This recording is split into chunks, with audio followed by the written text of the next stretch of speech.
Machilipatnam NH 65 పక్కన కేవలం 13,000కే గజం. Sunny sands gated Vilas KBP developers. ఇప్పుడు బీఆర్ఎస్ పార్టీని పక్కన పెడితే కేసీఆర్ గారిని బాపు బాపు బాపు అని ముద్దుగా పిలుచుకునే నాయకులలో ముఖ్యంగా మీరు కూడా ఉంటారు. చెప్పాలంటే ప్రగతి భవన్ గేట్లు మిగతా ఎమ్మెల్యేలకి తెరుచుకుంటాయో తెరుచుకో మాకే తెలియదు, కానీ గోవల్ బాలరాజు వస్తున్నారంటే బయట నుంచే ఓపెన్ చేసి ఉంటాయి ప్రగతి భవన్ గేట్లు అంటుంటారు. బాపుని వెళ్ళి కలిసి ఇలా పార్టీ మారాల్సి వస్తుంది, మారుతాను బాపు ఇలా ఇలా ఇలా చెప్పలేకపోయారా? లేకపోతే మీరు అన్నారు ఒక మాట, కన్నీళ్ళు వస్తాయేమన్నా ఆలోచనతో నేను వెళ్ళి చెప్పలేకపోయాను, అందుకే ఫ్యాక్స్ పంపించాను. అది కూడా అబ్సల్యూట్గా కరెక్ట్. ఎందుకంటే నాకు ఒక లాయల్టీ ఉంటుంది, నాకు ఒక భావోద్వేగం ఉంటుంది, నేను వచ్చిన నా బ్రాటప్ అట్లా ఉంటుంది. కాబట్టి ఎథిక్స్ ఉన్నాయి కాబట్టి ఎథిక్స్ కోసమో లేదంటే ఇంకో దానికోసమో నా మిగిలిన జీవితం ఏదైతే ప్రజల కోసం, ప్రజల శ్రేయస్సు కోసం, పేదల కోసం వెచ్చించాలనుకుంటున్నప్పుడు ఏదో సాక్రిఫైస్తోన ఒకరిద్దరి కోసమో పార్టీ కోసమో సాక్రిఫైస్ చేయడం కరెక్ట్ కాదు.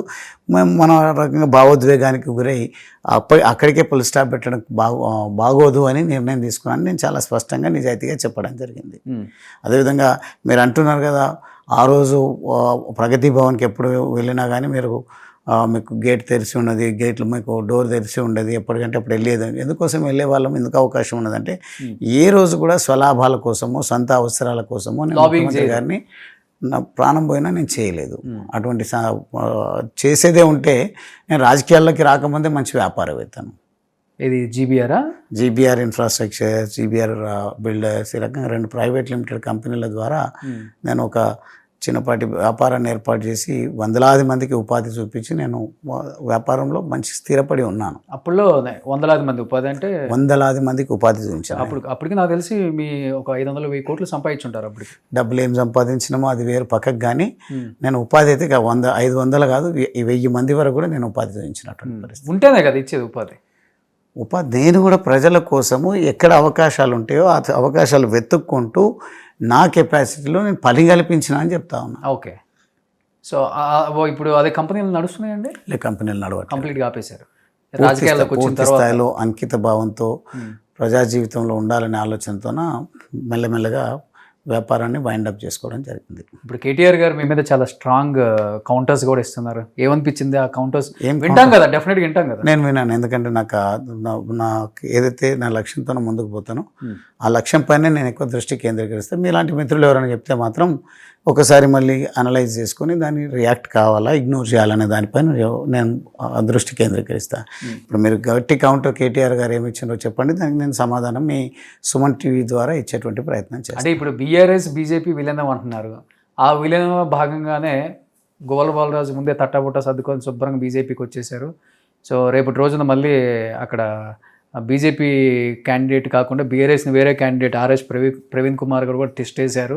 ఈయన ఈ పార్టీలో ఉంటే టికెట్ రావటం కన్ఫామ్ అయ్యిద్దో కాదో తెలియదు, కాబట్టి ముందే ఇటు పక్కకు వచ్చేస్తే బెర్త్ కన్ఫామ్ చేసుకోవచ్చు కదా, దానికే ముందుగా వచ్చేసినట్టు కూడా ఒక అంటే రోషన్ ఒకటేమో నేను క్లియర్ చేస్తున్నా, విలీనం సంగతి కానీ మర్జర్ సంగతి కానీ పొత్తు సంగతి కానీ నేను మాట్లాడిన మాట కాదు, వాస్తవం కాదు. స్వయాన కల్వకుంట్ల కవిత గారు మాట్లాడినటువంటి మాట, నాకంటే చాలా పెద్ద పెద్ద నాయకులు మాట్లాడినటువంటి మాట, చర్చ జరుగుతున్నటువంటి సందర్భంలో దాని విషయమే ఉటంకించడం జరిగింది. ఎందుకంటే అప్పుడు నేను ఆ పార్టీ విధానం ఏందో తెలియదు, నిజంగా బీజేపీ పార్టీలో వీళ్ళు విలీనం చేస్తామంటే వాళ్ళు చేసుకుంటుండ్రా చేసుకోరా అనే విషయాలు కూడా తెలియదు. కానీ ఒకసారి నేను ప్రజల సూచన మేరకు నరేంద్ర మోడీ గారి నాయకత్వంలోనే దేశం పురోగతిని సాధిస్తుంది, రాష్ట్రం కూడా అభివృద్ధి జరుగుతుంది అని చెప్పినప్పుడు నేను స్పష్టమైన నిర్ణయం తీసుకుని చేరక ముందు చేరిన తర్వాత నేను కొంత స్టడీ చేస్తున్నటువంటి తరుణంలో నాకైతే వాతావరణం కనిపిస్తుంది, రేపు ఒంటరిగానే తెలంగాణలో ప్రభుత్వాన్ని ఏర్పాటు చేయబోతా ఉంది బీజేపీ పార్టీ.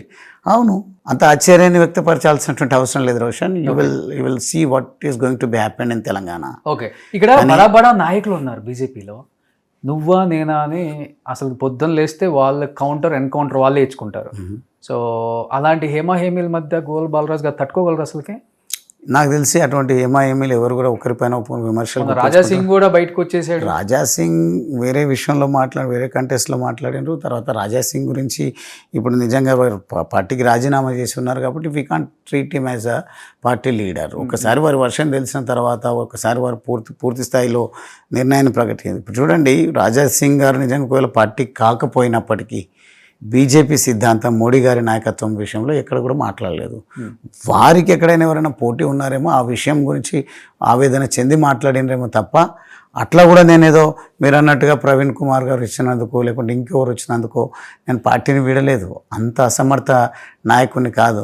నాలో ఒక శక్తి ఉంది, ఒక మానసికంగా కానీ ఏ రకంగా చూసినా సరితూగలేరు ప్రవీణ్ గారు నాతో. వారిని చూసి పారిపోవడం అనేది అది జన్మలో కూడా జరగని విషయం. ఆయన కొంత ఫాలోయింగ్ మీకుందా, స్టూడెంట్స్ కావచ్చు లేకపోతే యూత్లో కావచ్చు? నిజంగా